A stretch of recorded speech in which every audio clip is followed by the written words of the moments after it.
When we know a death is coming, it can be tempting to want to put off feeling the feelings about it until the last moment, because those feelings are uncomfortable. And in this culture, we're trained to push discomfort away.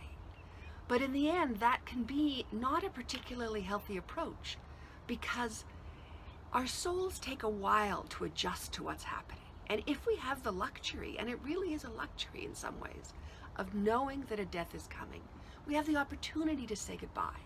We have the opportunity to adjust to the different stages of the process. The challenge with a sudden death, of course, is that we don't have that opportunity. It happens all at once, and we have to adjust to everything all in the same moment. We can have a kind of sudden death, even with lots of warning, if we haven't been able to turn towards and at each stage of the process accept the loss, and accept the next loss, and accept the next loss.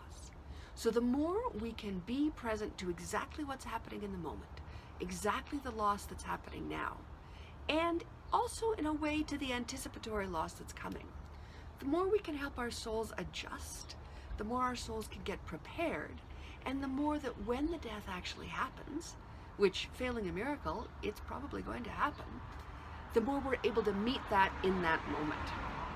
Otherwise, the shock of the death plus everything else we haven't integrated makes everything so much more difficult than it needs to be.